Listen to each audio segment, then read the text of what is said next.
أعوذ بالله من الشيطان الرجيم بسم الله الرحمن الرحيم قال رسول الله صلى الله عليه وآله يا أيها الناس قد أقبل إليكم شهر الله بالبركة والرحمة والمغفرة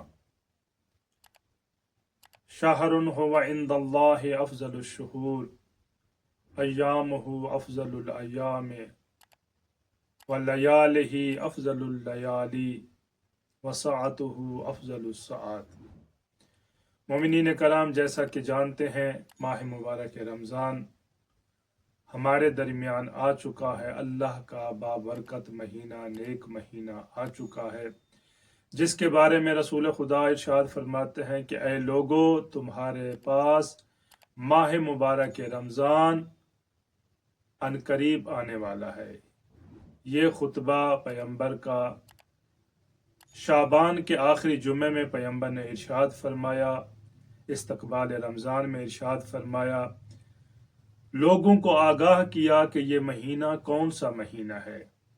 پیغمبر فرماتے ہیں یہ مہینہ شہر اللہ تمہارے درمیان آ رہا ہے، جو کہ اب ہمارے درمیان آ چکا ہے، بالبرکت والرحمت والمغفرہ، جو برکت لے کر آیا ہے، جو رحمت لے کر آیا ہے، جو مغفرت لے کر آیا ہے۔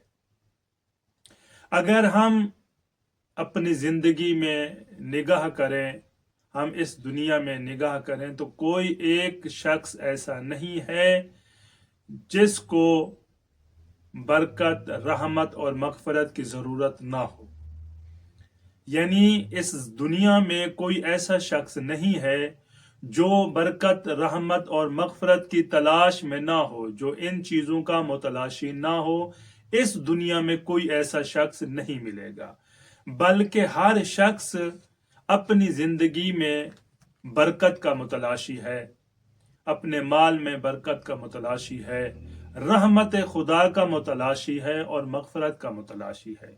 تو رسول خدا صلی اللہ علیہ وآلہ وسلم ہمیں ارشاد فرما رہے ہیں، اے برکت کے متلاشی، اے رحمت خدا کے متلاشی، اے مغفرت کے متلاشی، یہ مہینہ تینوں چیزیں لے کر تمہارے پاس آیا ہے۔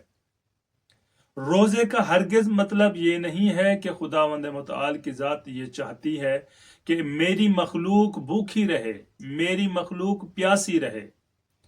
یہ کون سی محبت کا تقاضا ہے جو اللہ تعالیٰ یہ چاہتا ہے کہ میرا بندہ پیاسا رہے، میرا بندہ بھوکا رہے؟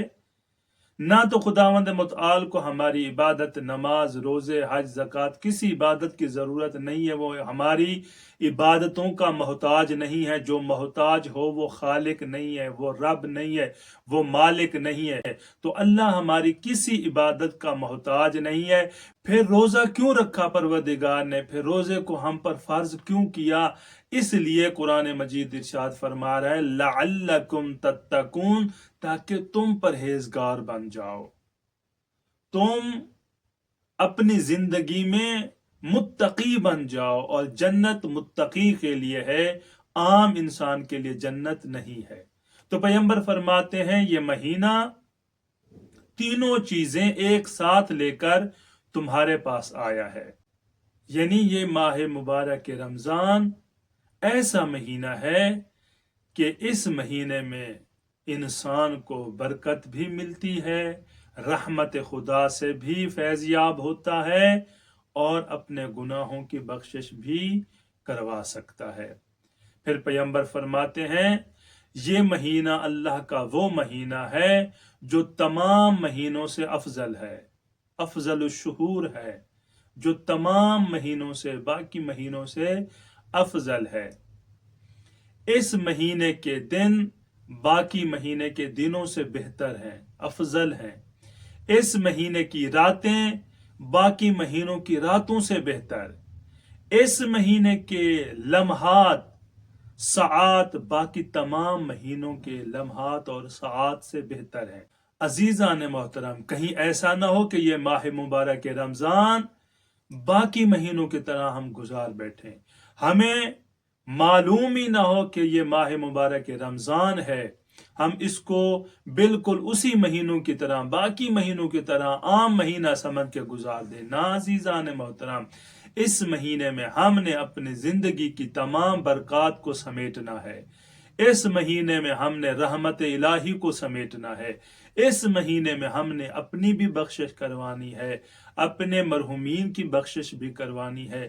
اللہ نے اس مہینے کو اتنا عظیم مہینہ قرار دیا کہ جس میں نیکی کرنے کا ثواب کئی گنا زیادہ ہے، جس میں بندگی کرنے کا ثواب کئی گنا زیادہ ہے۔